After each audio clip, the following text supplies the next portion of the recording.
Okay, it is exactly 13 after 8 o'clock, and our first guest is on standby. That, of course, is a regular guest. In fact, I should actually say he's part of the Salam Media team. And pleased to say that. However, he is also a research associate at the Institute for Global Dialogue. And we're so very pleased that we have someone like him being a part of our team, because we do speak to him on a very regular basis. Ashraf Patel is our guest, and he's going to talk to us about, obviously, the U.S. and Canada joining the multinational operation to counter attacks on ships in the Red Sea. This, of course, refers to the issue around the Houthis in Yemen, who have carried out a couple of attacks and have also hijacked one or two container vessels. And just when you thought that the story for the Palestinian people couldn't get any worse, I guess this is now unfolding. And it does have a direct impact on the Palestinian people and their current plight, their genocidal plight in Palestine. Ashraf Patel, Assalamu alaikum. Welcome to the program. Lovely to have you here. Walaikum salam, Julian listeners. Hope you all well. Well, all I can say is we can't wait. The countdown has begun. Alhamdulillah, we will be Yes, closing shop.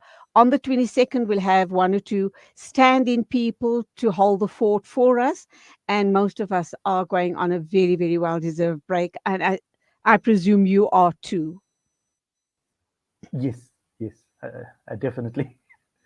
But you will, knowing you, you will be keeping Yes, your eye on the ball, so to speak, the to developments, yes. absolutely, absolutely. So, talk to us about what this now means for the region, for the Middle Eastern region, particularly the Houthis in Yemen, particularly for the Palestinian situation, because the actions by the Houthis in Yemen was really in Yes, solidarity with the Palestinians, wasn't it, or isn't it? yes, definitely. If we just look at the sheer scale and terror of the Gaza genocide, just we're approaching 20,000 now. I mean, 20,000 for such a small piece of land is unheard of. It really is on the scale of Auschwitz in World War II. When the Jewish people faced the Holocaust, we were literally in a middle of an unfolding genocide that's actually approaching the proportion of the Auschwitz Holocaust. So the scales have turned decisively.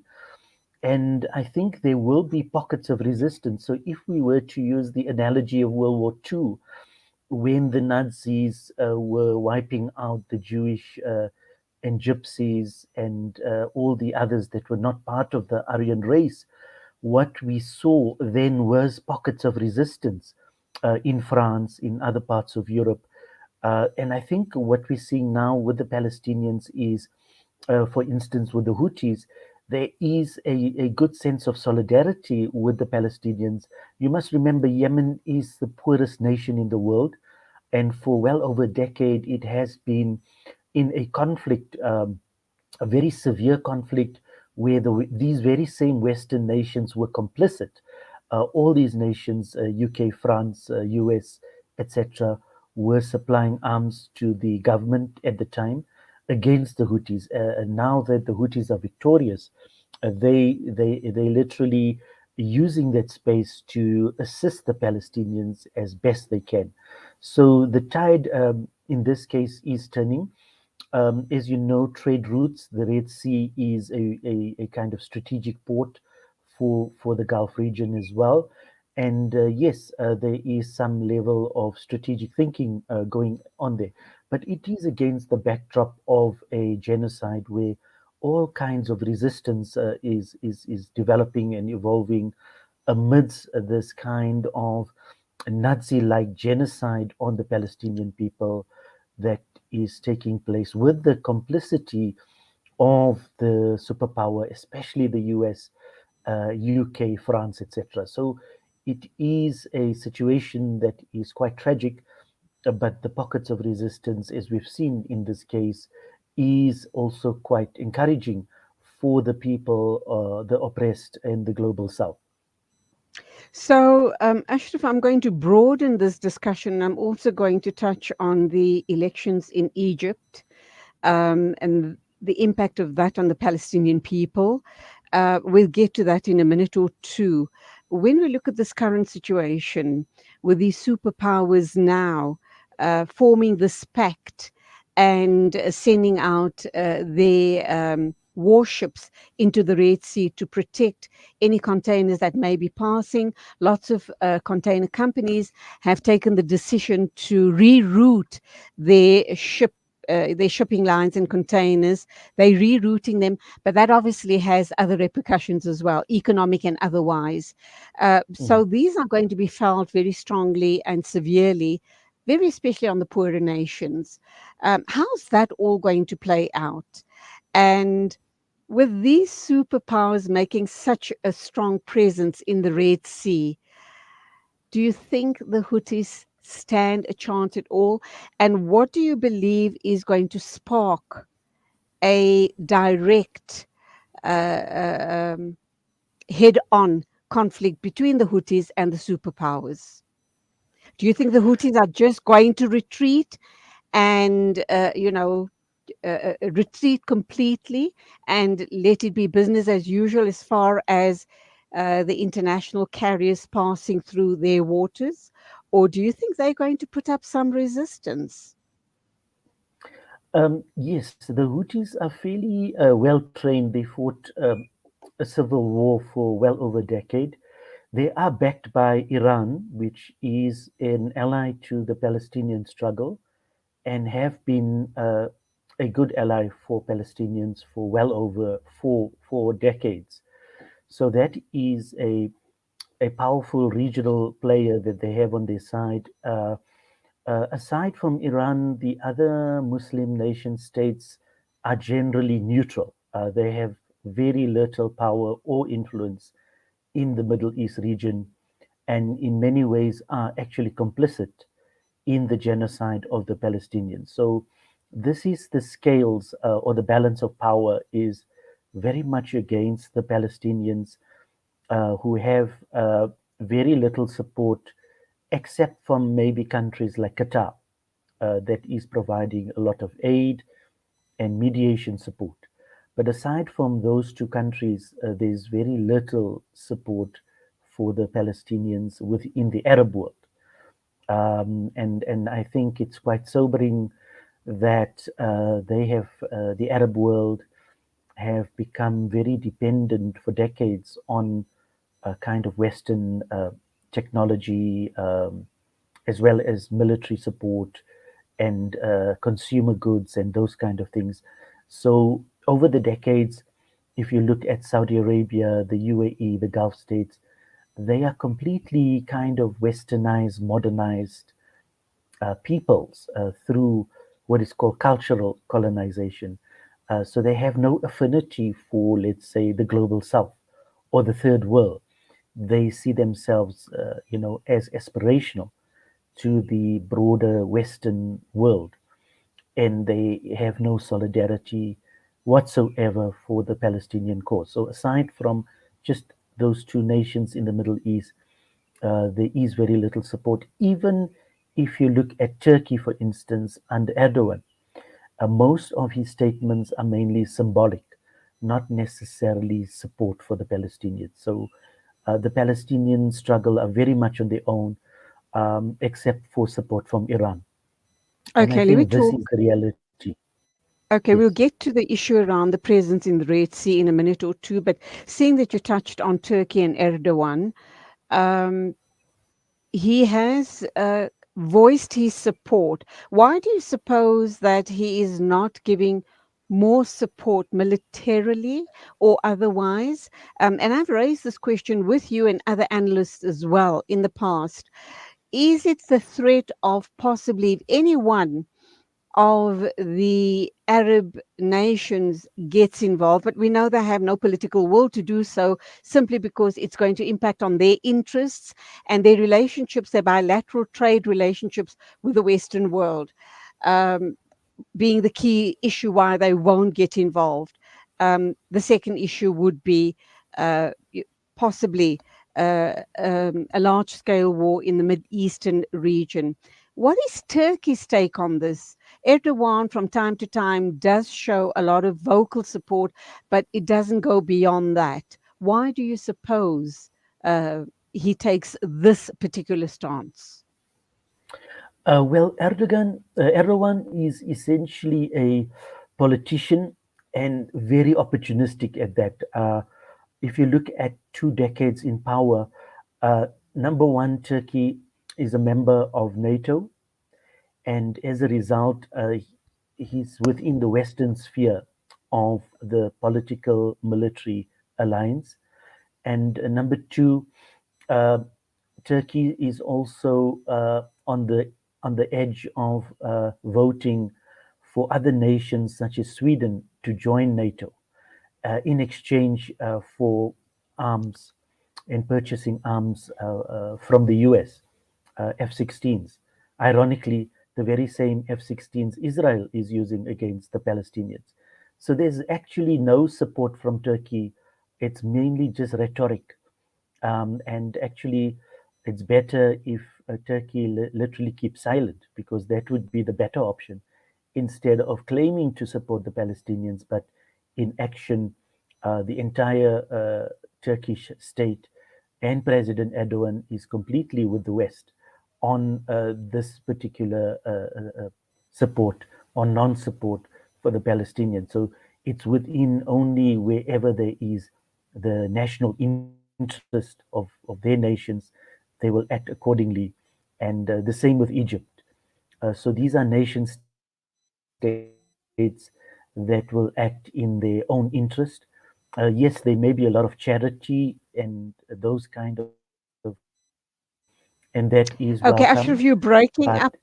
political or You're military breaking level, up. the only support is symbolic or rhetoric. And then I guess it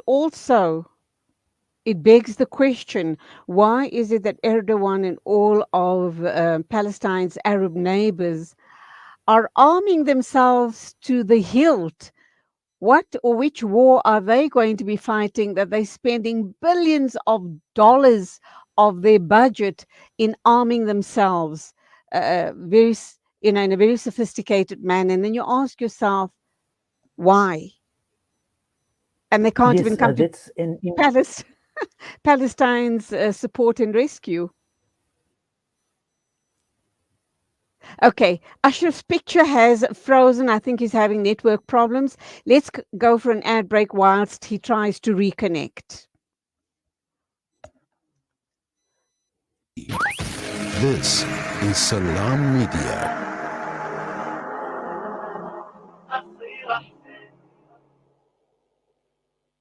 Online schooling? Why not? Kurtuba Online Academy is the leading global online Islamic school from grade R to matric, offering South African caps and international syllabus. And it doesn't stop there. We also offer online madrasa for every grade. For more information, visit www.kurtubaonline.co.za. Kurtuba Online Academy, the leading global online Islamic school.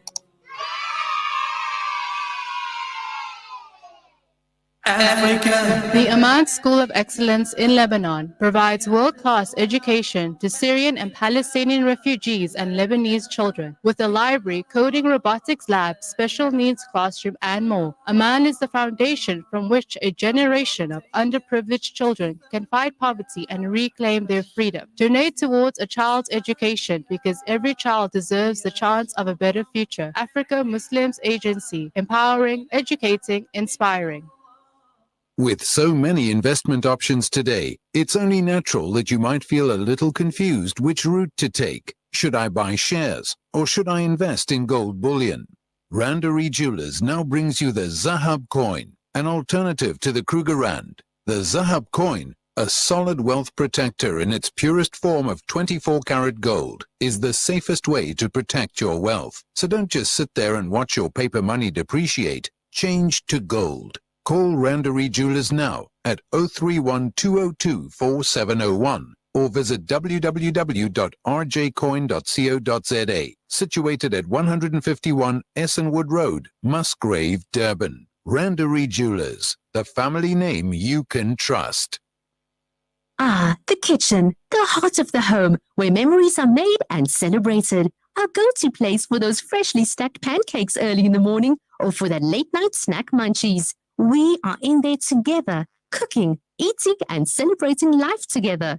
Let's keep the kitchen a place that is shared by everyone, where we build stronger bonds and grow together. Sunfoil, now we cooking. Visit nowwecooking.co.za for recipes that everyone can help make. Our brothers and sisters in Palestine are enduring unimaginable hardships.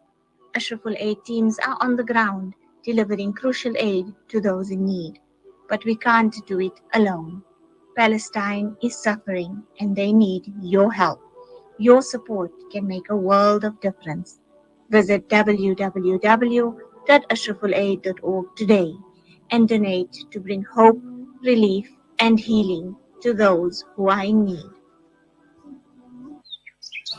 When the perfect blend of stylish decor, exquisite halal cuisine, and warm hospitality come together, it could only mean Al Bayt Lodge, your true home away from home. Al Bayt is the ideal heaven for families, business people, and tourists with its 4-star family rooms and other luxurious facilities. Conveniently situated close to Port Elizabeth Airport, the beach, and other amenities, your stay will be truly unforgettable, as you'll be taking home lasting memories of the warm hospitality, the serenity and tranquility that Al Bayt has to offer. For reservations, call 041 583 6415 or visit www.albaytlodge.co.za. Breaking stereotypes, moving boundaries, joining hands. Salam Media.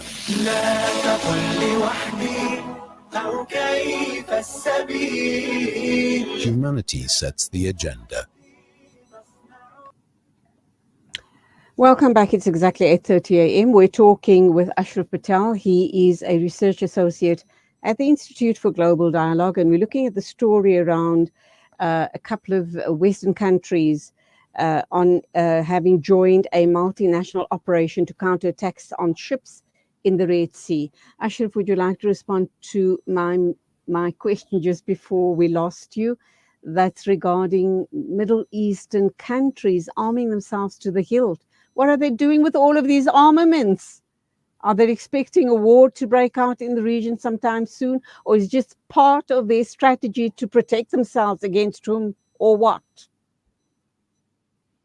Yes.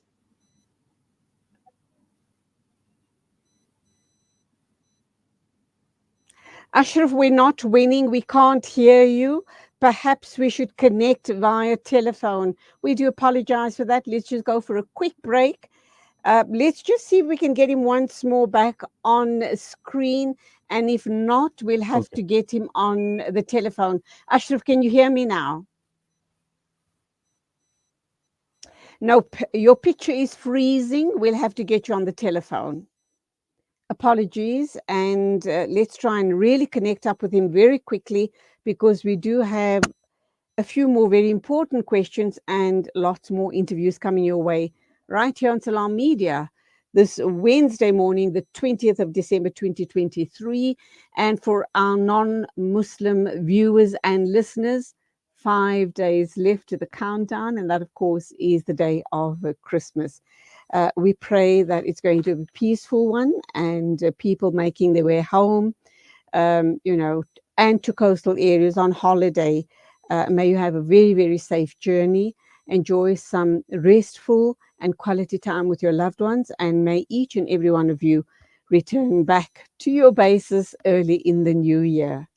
On Salam Media this morning, we're trying to reconnect with Ashraf Patel on the telephone, because he seems to be having network issues.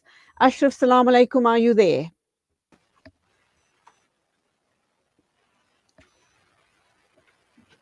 Let's try again. Ashraf, are you there? Do we blame it on Eskom once again? I'm glad it's my last day here. So I see you back again in the new year, that is, of course. We're not really making a lot of headway. Oh, I've just been given the thumbs up by the technical producer. Ashraf, salamu alaikum. Are you there?